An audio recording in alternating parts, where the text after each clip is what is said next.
добрым утром! На календаре 4 октября, понедельник. В студии я, Мадина Халикова. И начинаем эту неделю октября вместе с нами и моими коллегами. Мы расскажем сегодня вам много всего интересного. Подготовили наши постоянные рубрики, а также к нам в гости придут эксперты разных отраслей, которые расскажут о самых интересных событиях. Сегодня мы работаем в прямом эфире так же, как и всегда. Я напоминаю, что вы можете отправить нам свои сообщения на WhatsApp номер 8 914 273 44 88. А также мы есть в социальных сетях. Заходите в Инстаграм, набирайте «Утро Якутии» и сразу попадете на нашу страницу. Подписывайтесь, ставьте лайки и оставляйте комментарии. Мы там готовим для вас много всего интересного и стараемся именно для вас. И я хочу напомнить, что если вы пропустили прошлые наши выпуски, то вы всегда можете найти их на нашем YouTube-канале. Также вбивайте «Утро Якутии», и мы сразу встретим вас своими передачами. А сейчас пришло время поделиться с вами о том, какая погода сейчас за окном. В центральных районах на 6 утра температура воздуха составила -4, -9 градусов, в заречной группе -5-0. В южных от -6 до 4 ниже нуля, в Вилюйской группе -9, -5. В Нижнеленских районах столбик термометра опустился ниже 6-2 градусов, в западных от -7 до 0. В Колымо-Индигирской группе Улусов -7, -2, в Янских -9, -5. На северо-западе -6, -2. В Якутске температура воздуха на 6 утра составила 5 градусов ниже нуля. Атмосферное давление 759 миллиметров ртутного столба, ветер северо-западный 2 метра в секунду. Сегодня днем без осадков, ветер северо-западный 3,8 метров в секунду. Одевайтесь теплее, температура воздуха +3, +5 градусов. Сейчас уже пришла осень, она вступила полностью в свои права. Конечно же, у нас меняется настроение, но нужно бороться с осенней хандрой и находить способы себя развлечь, расслабить и подарить прекрасные эмоции. Не забывайте тепло одеваться, погода переменчива. Как вы заметили, утром уже минус, а вечером уже достаточно теплая погода. Ну и, собственно, сейчас о том, что у нас происходит, расскажет наша информационная служба.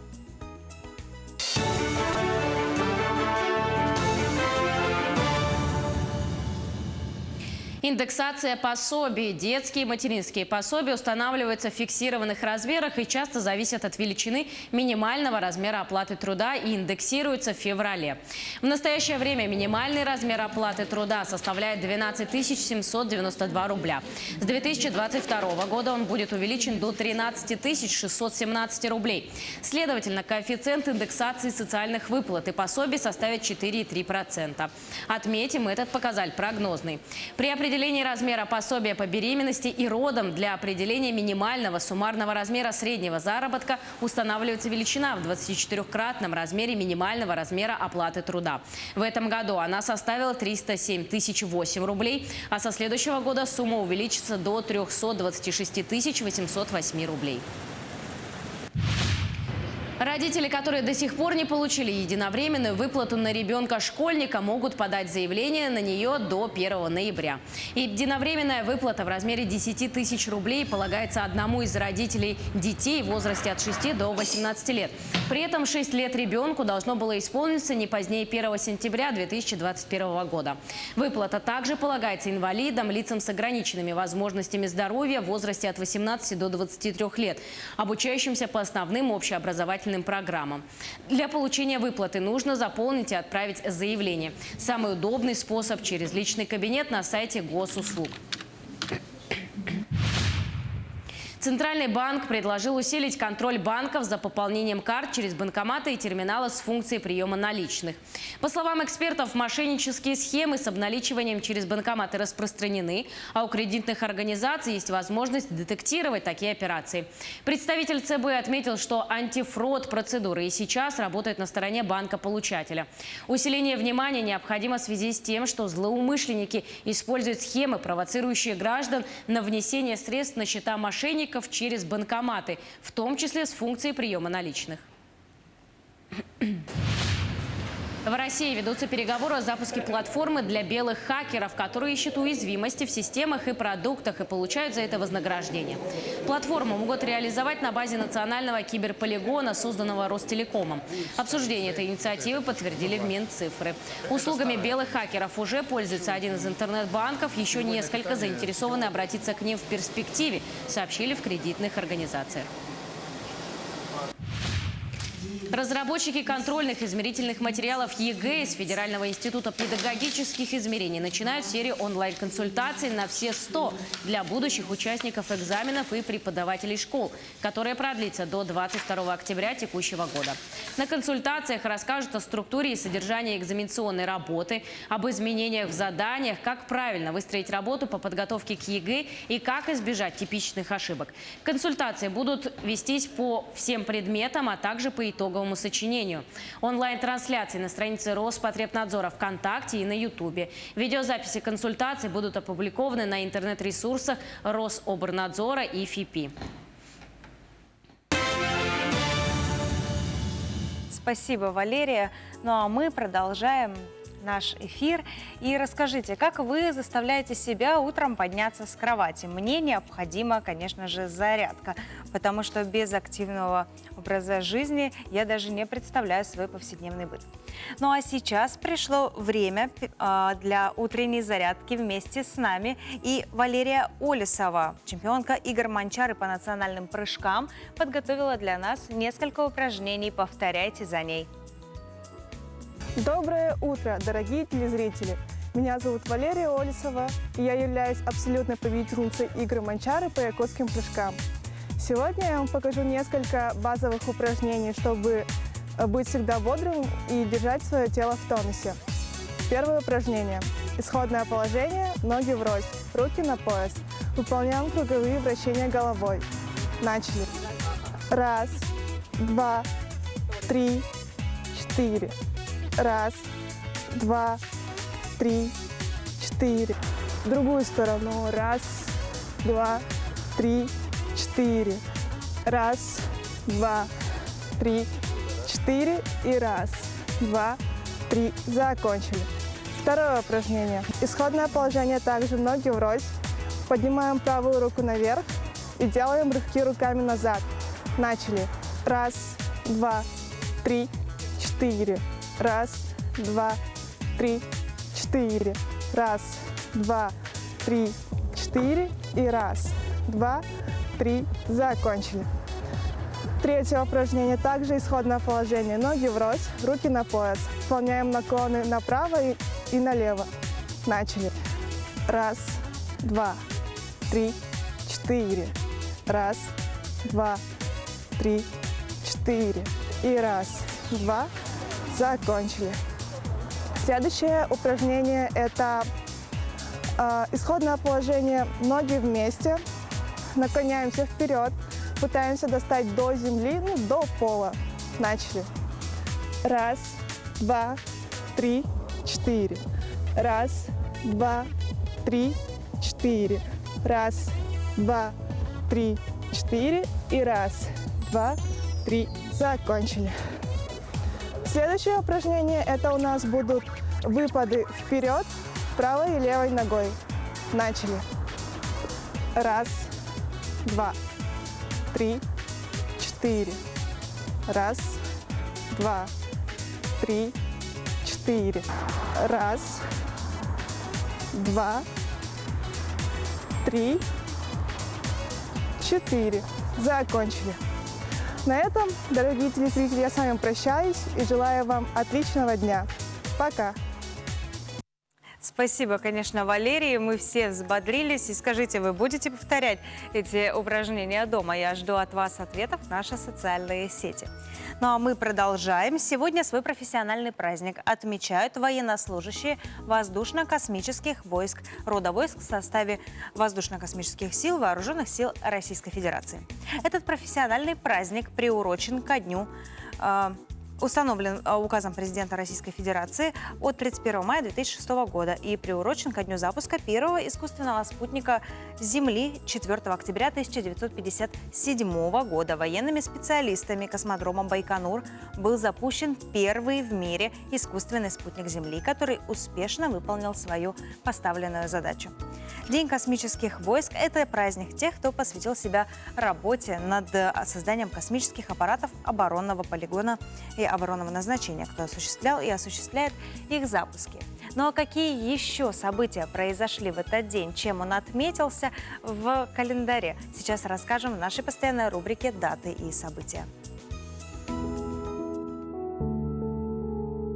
На календаре 4 октября и в этот день отмечают Всемирный день животных, Международный день врача, Всемирный день архитектуры, День космических войск России, День гражданской обороны МЧС России. В народном календаре сегодня отмечают память апостола от 70 Кондрата, который в первом веке проповедовал Слово Божие в Афинах и носил чин епископа. Также в этот день чествуют епископа Ипатия. На Руси 4 октября считали днем плодородия и земледелия. Приметы обращали внимание на погоду. Считалось, что она продержится без изменений 4 недели.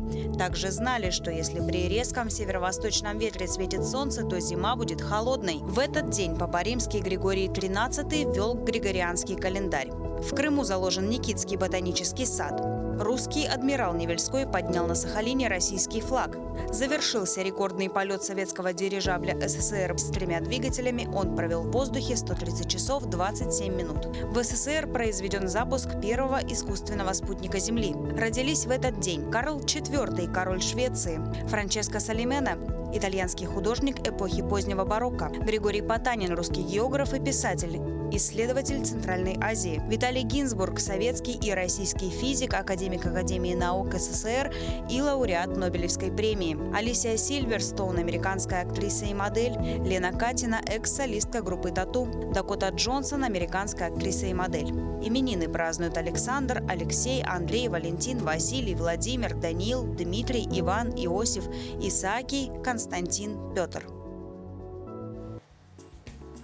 Очередная удача молодых профессионалов из Якутии и на отраслевом чемпионате WorldSkills. В Казани на чемпионате Digital Skills 3-е место в компетенции цифровой модельер завоевала студентка Якутского колледжа технологии и дизайна Александра Кузьмина. Александра и эксперт Ольга Яковлева были единственными представителями Якутии на этом конкурсе. Сегодня они в гостях в нашей студии. Девушки, доброе утро. Здравствуйте. Расскажите о конкурсе, как он проходил. Конкурс проходил в городе Казани. Он проходит в целях реализации программы национального проекта «Цифровая экономика Российской Федерации» с 21 по 24 сентября.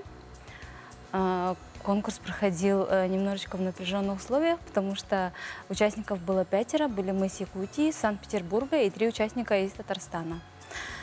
Места были распределены следующим образом. Татарстан 1 место, 2 место Санкт-Петербург и 3 место мы.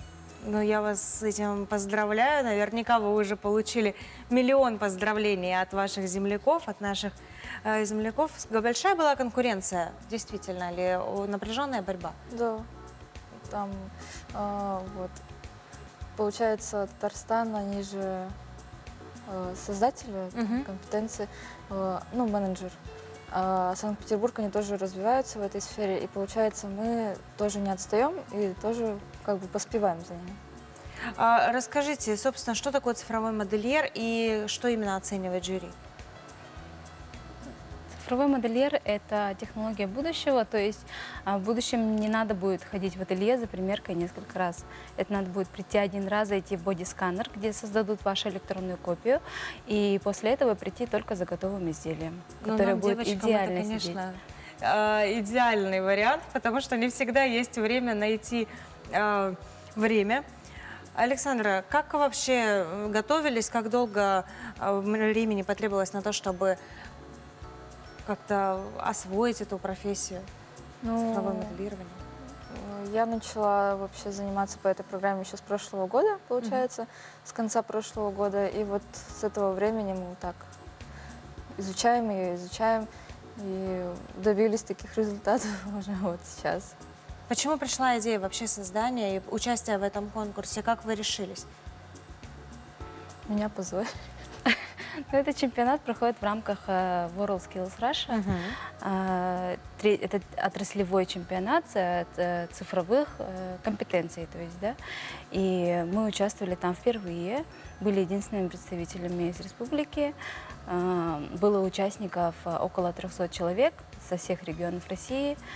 Ну и вот мы успешно там Чем поразили поучаствовали. жюри? 3-е место, бронза, это, конечно же, высокий результат. Чем смогли поразить жюри? Поразили тем, что этот чемпионат проходит среди студентов среднего профессионального образования, высших профессиональных образовательных учреждений и среди сотрудников малого и среднего бизнеса в этой сфере. И мы поразили тем, что среди призеров были первое место — это конструктор, который уже работает, да, не первый год в большой организации. Второе место было — это тренер по компетенции в Санкт-Петербурге, то есть преподаватель. И 3-е место заняла наша студентка. То есть мы идем на шаг вперед немножечко и опережаем как бы всех вот этих... Ну, в общем, успешно участвовали тоже. Александра, а как готовили проект, как вообще он у вас родился? И не волновались ли вы, когда презентовали его на суд жюри? Ну да, волновалась очень сильно, потому что мы готовились до этого, и получается, я все равно как-то было волнение. Презентовала. Ну, как родился проект сам? Там дают конкурсное задание. Мы смотрим как бы его в реальной жизни, и все точно то же самое делаем на компьютере. Вот можно ли уже в повседневной жизни можно использовать этот цифровой модельер? Используется уже, наверное, где-то Да, широко. используется. Это идеальный вариант для того, чтобы, допустим, человек хочет костюм-тройку, да, на нем будет... мы же не все идеальные люди. Ну, У конечно. нас у всех разные параметры, разный рост. Кому-то всегда нужно укорачивать длину на одежде, кому-то подгонять ростовку, да. А в этой программе именно создается ваша копия, и на эту копию подгоняются вот эти все лекала. То есть по итогу выходит идеальное лекало просто. Там никакой запинки, никакой ошибочки не будет. И Уже на практике видели эти костюмы, допустим? да, уже которые пошиты именно вот по этим с помощью этой программы. Да. Организация Хочется же отметить, широко применяет. Это, ну, может быть, да, в это финальной части. большие крупные производители применяют, такие как Adidas, Esprit, ну, в общем, и так И далее. не будем мы, конечно же, Рекламировать. рассказывать всех секретов. Скажите, планируете ли вы дальше участие в подобных конкурсах? Да, конечно, планируем. Мы развиваемся в этом направлении. И хочется отметить, что эта программа есть в республике только в нашем колледже. И в следующем году мы вот выиграли грант. И в следующем году в нашем Якутском колледже технологий и дизайна будут делаться кабинет с 5 рабочими местами этой программы. То есть уже даже в республике начинается старт, можно сказать, такой цифрового такого модельера. Да. Александра, вот к вам вопрос. Вы уже записались на эти курсы, вы уже собираетесь работать в этом направлении? Наверное, учить их буду. Учить? Это отлично. Спасибо вам большое, что вы сегодня пришли к нам в гости. Спасибо, что уделили нам время. Ну и, конечно же, поздравляем. Может быть, вы хотите какие-то напутственные слова нашей молодежи сказать? Или рассказать о цифровом модельере здесь на широкую публику? Но в этом году в декабре будет проходить региональный этап WorldSkills Russia. Проводите у себя в учебных учреждениях внутриколледжные, да, мероприятия. И после этого приходите участвовать к нам. Всех приглашаем. Александра, Ольга, еще раз добрым утром. Спасибо, что посетили нас этим утром. Ну а мы продолжаем. В прошлом году Якутия была признана самым читающим регионом нашей страны. В отличие от многих других регионов, в наших библиотеках хватает очередей и посетителей, а за некоторыми книгами приходится, конечно, еще долго охотиться. Одна из таких книг – документальный роман Леонида Юзефовича «Зимняя дорога». Недавно Леонид Абрамович впервые побывал в тех местах, где произошли события, описываемые в романе. Александр Хавренко встретился с писателем и задал ему несколько вопросов. Объясняя, почему он отправляется в Якутию, Пепеляев писал в своей исповеди единственным читателем, которой стали сотрудники ГПУ и следователи военного трибунала. Не жажда власти и богатства влекла меня. Я знал, какие трудности, гибель, может быть, ждут нас. Но мы идем к народу. И не мы начнем войну, она уже идет со страшной жестокостью. Неужели отказать в помощи лишь потому, что нас мало? Сказать, мы вели борьбу, вы нас не поддержали, так пусть вас бьют, а мы будем смотреть, сидя за границей. Так я поступить не мог. Леонид Юзефович, «Зимняя дорога». Якутия в жизни Леонида Юзефовича занимает особое место. Был он здесь лишь однажды, во время службы в армии, но действие одного из его главных романов «Зимняя дорога» происходит именно в Якутии. История гражданской войны в нашем крае рассказанная и показанная через двух героев, находящихся по разные стороны. Колчаковский генерал Анатолий Пепеляев и красный командир Иван Строт. Первое, хочется, конечно, вас поблагодарить за приезд. И у меня такой будет вопрос. Вы сегодня, большинство было сегодня студенты и ученики, молодежь, да? Насколько сейчас историческая литература, историческая и художественная литература востребована у молодежи, на ваш взгляд? Приходят люди, которым интересна история Якутии. Прежде всего, история гражданской войны в Якутии. И выделять по какому-то возрастному параметру я ничего такого не замечал. Просто вот есть люди старшего возраста, да, которые знали одну историю. Сейчас люди более молодого возраста, они знают другую историю. Вот взрослые люди, они приходят за новые истории, а молодые, они приходят за правильные истории. Так, наверное. Это хорошая формула, да, что взрослые приходят за новое, а молодые приходят за правильной.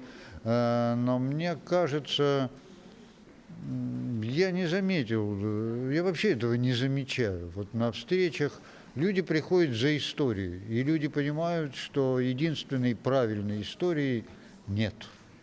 И вот это понимание относительности исторического знания, исторического видения, оно, мне кажется, распространяется все шире. Конечно, есть люди, которые хотят посмотреть с какой-то одной идеологической позиции. Они есть всегда, и они, я вам скажу, всегда будут. Но не они определяют вот такое вот, отношение к прошлому в нашем обществе, определяют уже не эти люди.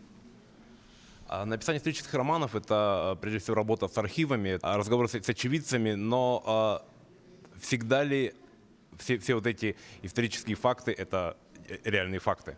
В моих книгах в «Зимней дороге» никакого вымысла нет. Это название «документальный роман». Это, конечно, такое вроде как «теплый холод», да, оксюморонное такое название, но на самом деле я называю свои книги романами, потому что их отличают две вещи от исторического исследования. Первое – это внимание к людям и внимание к чувствам людей. Я пытаюсь восстанавливать чувства на основе источников, ничего не придумывая. В классическом историческом труде чувства не интересуют историка. Второе – это язык. Я пишу свои книги таким языком, каким обычно пишется художественная литература. Но никакого вымысла там нет.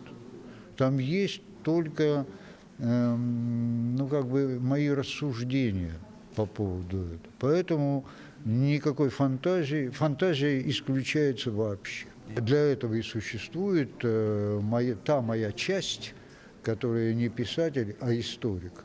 И задача историка – опросить как можно большее количество свидетелей и вывести нечто, что ему кажется похоже на достоверность. А, конечно, если я пойду за одним человеком, то это не будет историческая работа.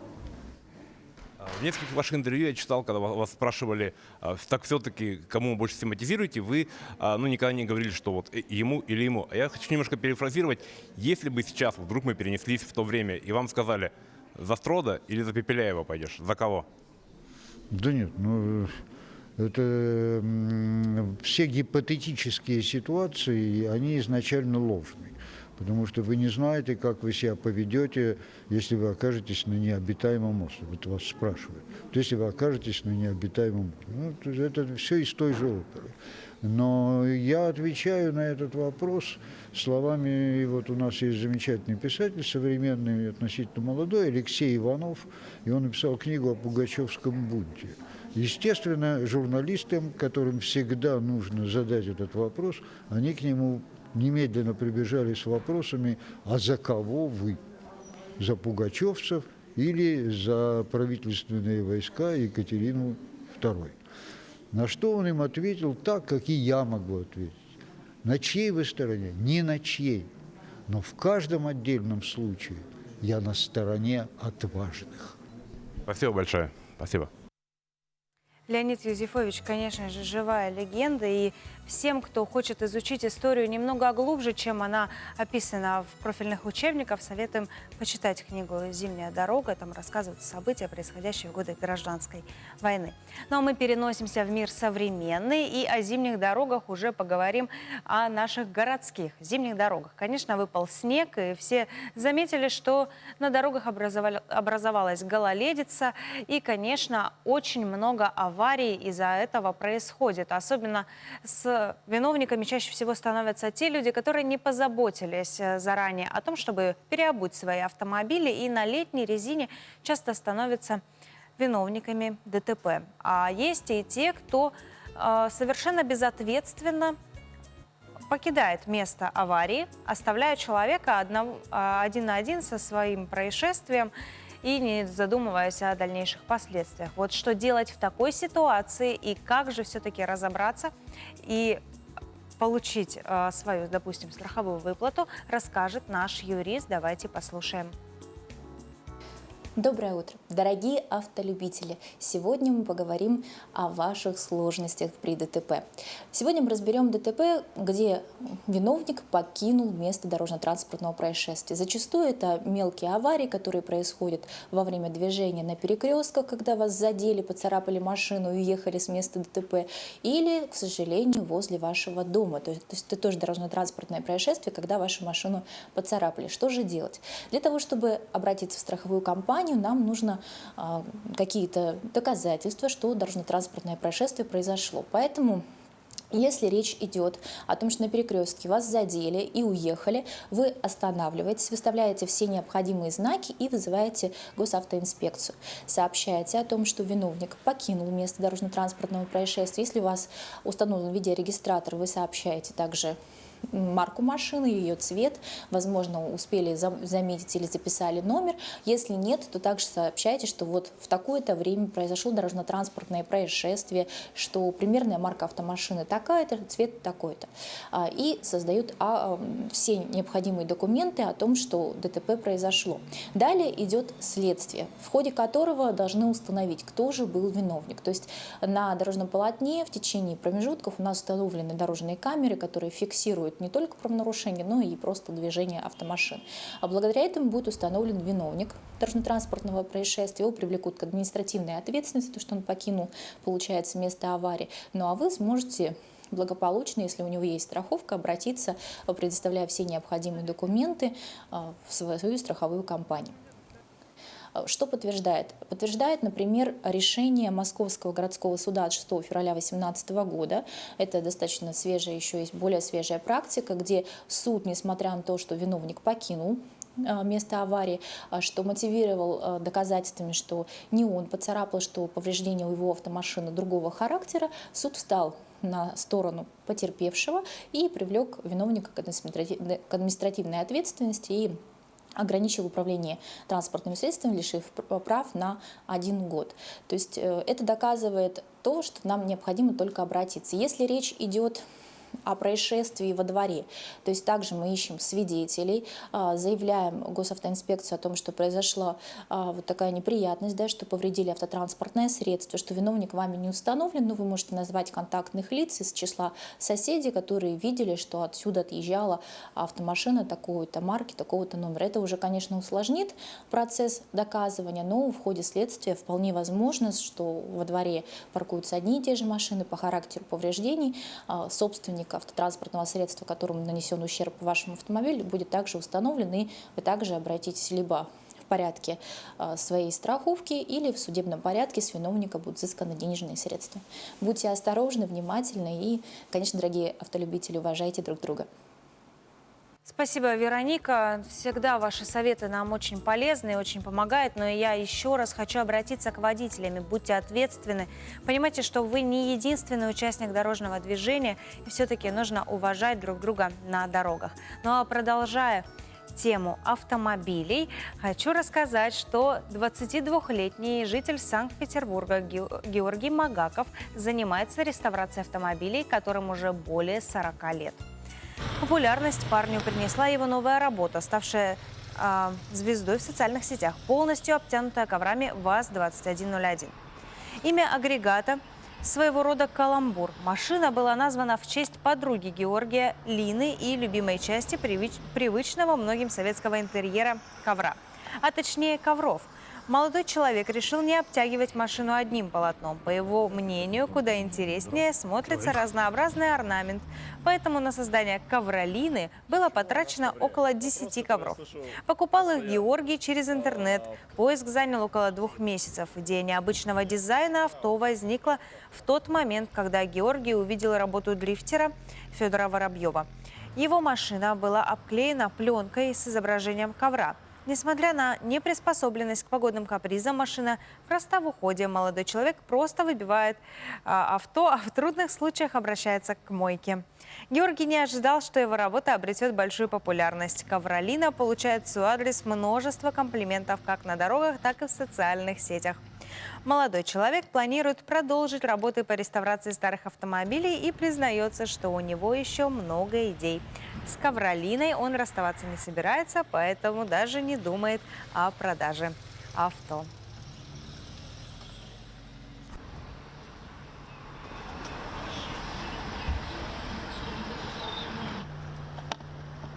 С добрым утром! На календаре 4 октября, понедельник. И сегодня мы, как и всегда, работаем для вас в прямом эфире. Я, Мадина Халикова, знакомлю вас с самыми интересными событиями дня сегодняшнего.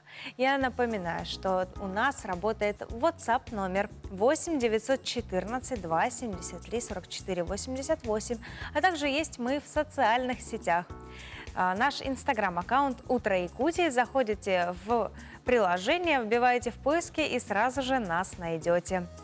И также, если вы по каким-то причинам пропустили наши выпуски, вбивайте в Ютубе «Утро Якутии» и находите нас, смотрите все наши выпуски, ставьте лайки, пишите ваши комментарии и мнения. Нам все важно, мы все читаем. И, конечно же, сейчас пришло время познакомить вас с самыми актуальными новостями. Передаю слово в нашу информационную службу.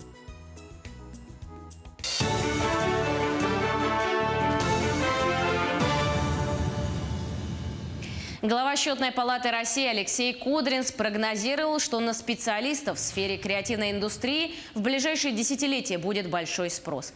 Данное направление растет быстрее всех других секторов экономики в мире, и происходит это из-за того, что современному потребителю необходимо видеть больше индивидуальных качеств в каждом отдельном продукте. Он добавил, что в США рынок креативной индустрии составляет уже $1 триллион, в Китае почти столько же. В России он достиг около 2,5 триллионов рублей или чуть больше 2% ВВП. Стоимость ряда товаров из Китая может подняться ближе к концу декабря, утверждены эксперты. Ситуация на энергетическом рынке Китая складывается не лучшим образом по причине наложения нескольких факторов. Здесь сказывается активное восстановление национальной экономики после пандемии, возросший спрос на уголь и его нехватка. Соответствующая обстановка может негативно сказаться на поставках китайской продукции в другие страны, в том числе в Россию. Эксперты ожидают, что возникнут перебои в логистике, которые выльются в рост цен на определенные позиции. Предполагается, что в Россию будут поступать с некоторой задержкой такие товары, как текстиль, мебель, электронные устройства и транспортные средства. Россияне с середины этого года должны отчитываться о движении средств по иностранным электронным кошелькам. А с октября введены штрафы за непредоставление этой информации в налоговую. Отчитываться о движении средств по иностранным электронным кошелькам нужно в обязательном порядке, если в течение года они пополняются более чем на 600 тысяч рублей или эквивалент в валюте. Если потребитель использует иностранный кошелек для небольших покупок, никаких специальных действий предпринимать не нужно. Ученые Якутии разрабатывают технологию создания умной одежды для севера, способной защитить человека от предельно низких температур. О новой разработке в рамках Северного форума по устойчивому развитию рассказал научный сотрудник учебно-научно-технологической лаборатории «Графеновые технологии» СВФУ Захар Евсеев. По его словам, уникальная ткань будет способна мониторить жизненно важные показатели. Большинство одежды, которая производится, не подходит для суровой северной погоды. Особенно актуально для спецслужб, которые работают в арктических условиях. Отмечается, что над оксидом графена еще нужно поработать, пока он быстро вымывается из ткани, но технология имеет большие перспективы применения в производстве. Весной в Якутии планируют запустить 2 тестовых маршрута по доставке грузов с помощью беспилотных летательных аппаратов. Инициирован проект создания кластера арктической беспилотной авиации. В следующем году весной планируется запустить 2 тестовых маршрута. Это доставка продуктов питания, лекарств и небольших грузов и обеспечение различных объектов оборудованием, автоматизированная инспекция обстановки среды, контроль природных явлений и транспортных путей. Спасибо большое, Валерия. Все, как всегда, очень актуально и интересно. Ну а скажите, вы верите звездам? И начинаете ли вы свой день с гороскопа? Я, например, всегда прочитываю гороскоп перед тем, как выйти из дома. Даже небольшие подсказки помогают больше ориентироваться в грядущей неделе. Так вот, что же нам готовят звезды, сейчас расскажем в нашем гороскопе.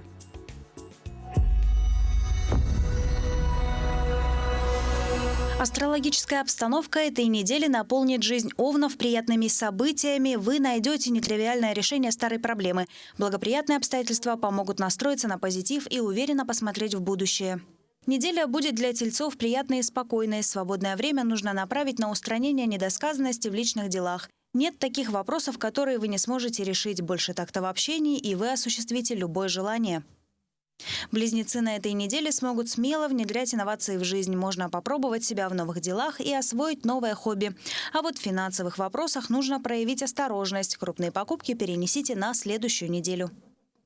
В начале недели ракам может показаться, что вы перестали вызывать интерес у других людей. Но переживать не стоит. Через некоторое время вы вновь восстановите свою популярность. Звезды указывают, что в этот период вы сможете найти ответ на важный вопрос. Эта неделя укажет на эффективность курса, выбранного львами. Даже если придется откорректировать какой-то процесс, это не повлияет на ваш успех. А радостное настроение благоприятно отразится на отношениях с близкими людьми. У дев на этой неделе есть риск направлять свою мощную энергию в неправильное русло. Чаще советуйтесь с теми, кто знает толк в жизни, особенно в делах любовных. Сейчас каждый из дев имеет все шансы обрести личное счастье. Дар убеждения весов на этой неделе достоин похвалы. Применяйте свое красноречие по назначению и проявите чуть больше расторопности в делах текущих. Скорпионам нужно нацелиться на долгосрочные перспективы. Перед вами появится несколько неотложных задач. Решая их, опирайтесь и на опыт, и на интуицию. И при необходимости попросите поддержку у близких людей. Обстоятельства этой недели вызовут у стрельцов небольшую растерянность. Представители знака будут подсознательно чувствовать тревогу от общения с новыми людьми. Не форсируйте события на пути сближения с этим человеком. Также спешить не надо и в домашних делах. Козерогам не избежать недомолвок и сплетен. Постарайтесь не привлекать к себе слишком много внимания и не перетягивайте одеяло в ходе диалога. Скромность и простота приветствуются во всем. У водолеев возрастет творческая составляющая жизни. Смело беритесь за пробу пера в любом интересном направлении. У рыб на этой неделе практически не останется времени на отдых. Но каждое дело, за которое вы возьметесь, приблизит успех. Настойчивее боритесь за свои права.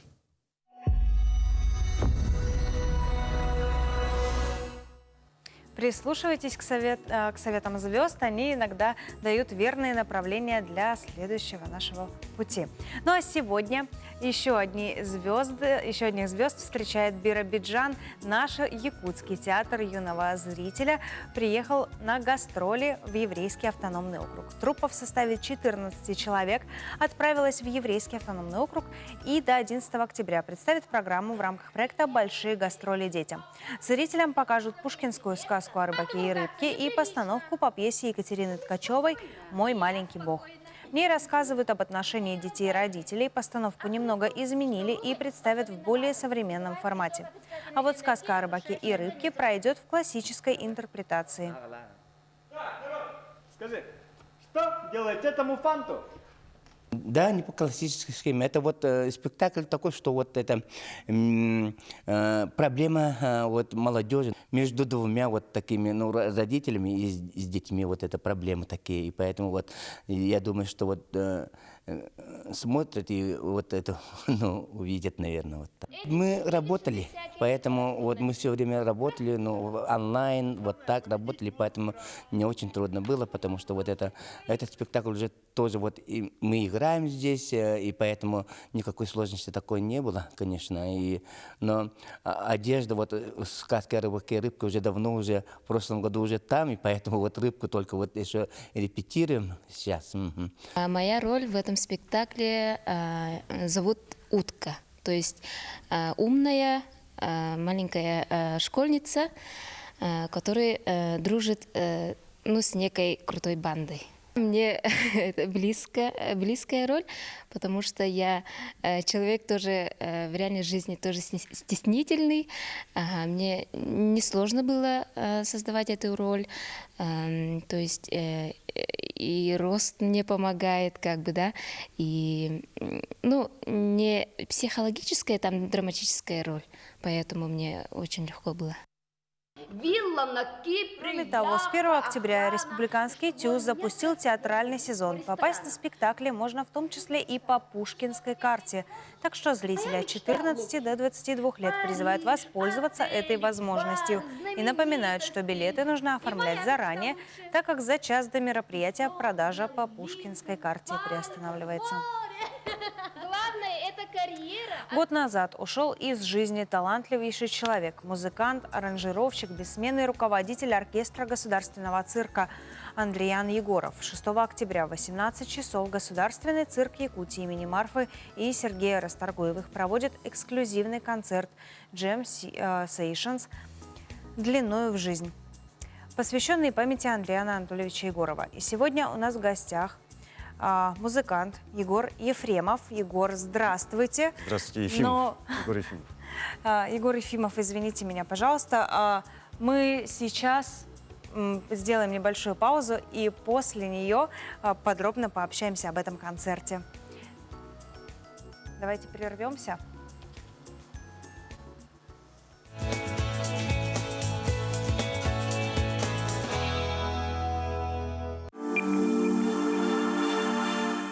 Я, как молодой специалист, очень рада, что Алроса нам подарила новую больницу. Я 2-й год здесь работаю, успела отработать в старом здании 1 год, и мне есть чем сравнить. И рада, что местное население имеет возможность получать... С Кырой, победительница кинотавра. Все ее знают.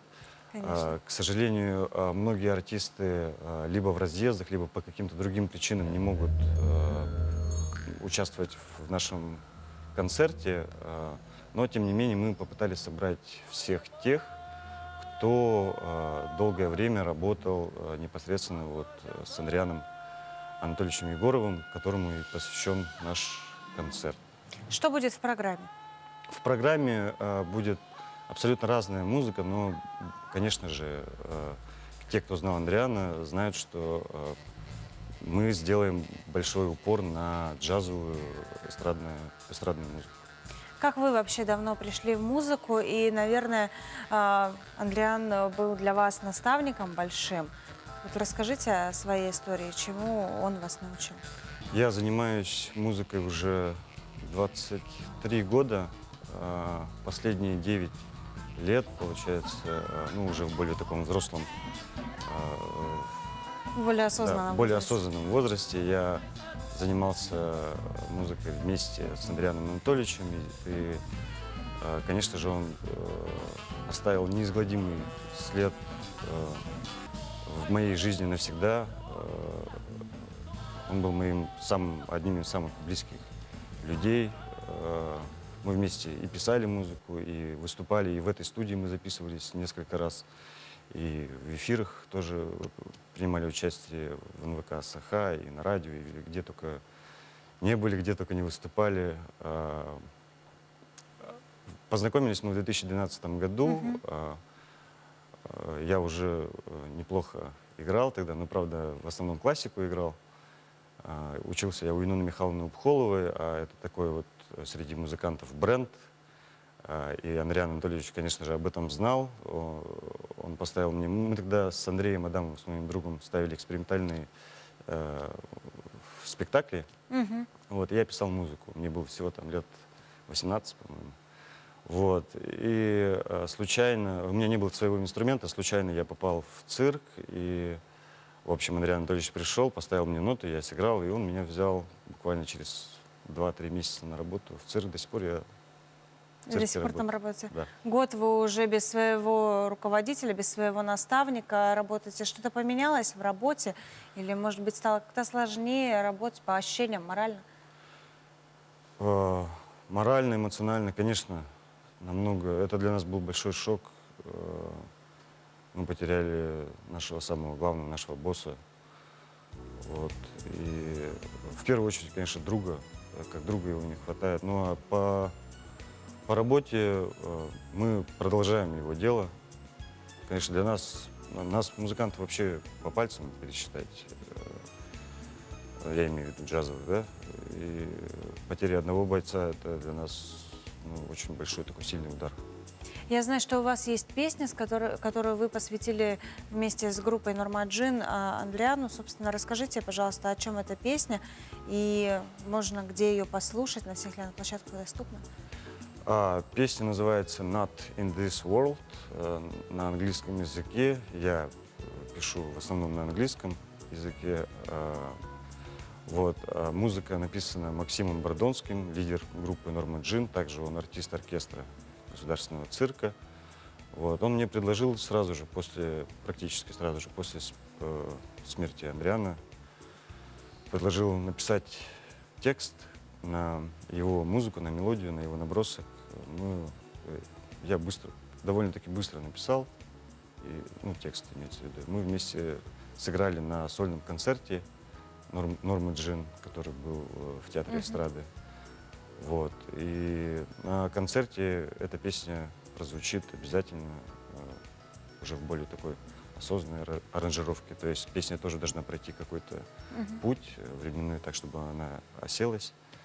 Чтобы она, наверное, чтобы она, начала оформилась. жизнь. Да, начала свою жизнь. Вот. Скажите, пожалуйста, а у вас есть уже концертная вся программа, да, и как вы ее когда готовили, на что больше опирались? Все-таки на вкусы зрителей или на вкусы те, которые были у Андриана Анатольевича? Мы опирались более на историю жизни самого Андриана Анатольевича и на... То есть, конечно, там факторов было очень много. Кто находится в Москве, кто по каким-то другим причинам, как я уже говорил, не может присутствовать, поэтому мы пытались компенсировать какими-то другими произведениями, допустим, их отсутствие, да, друзей, артистов Андриана Анатольевича. Вот. Мы опирались на его жизнь, на то, что он был цирковым барабанщиком, цирковым ударником, да, поэтому будут и цирковые номера, в том числе и воздушная гимнастика, там будет у нас, да, то есть не гимнастика, а воздушная акробатика. Акробатика. Да. Клоуны у нас будут, потому что ударник в цирке — это всегда, то есть сопровождение клоунов — это всегда, как бы, естественно, такой тандем. Вот. И будет большой номер синтез-театр «Аюн». Собственно, с него и начиналась история цирка, вообще, в общем, да, в 70-х, 80-х годах. Я точно не могу сказать, потому что я родился намного позже. Вот.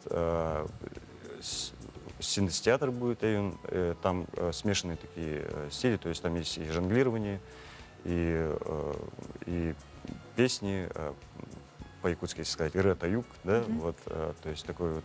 Большое-большое представление, на которое все смогут желающие попасть. Вот расскажите, как к вам попасть. Еще раз напомните, куда, во сколько, как, когда приходите. Обратитесь, пожалуйста, к нашим зрителям. Да, билеты продаются на кассе государственного цирка, в кассе, и на сайте афиши ekt.ru. Что еще?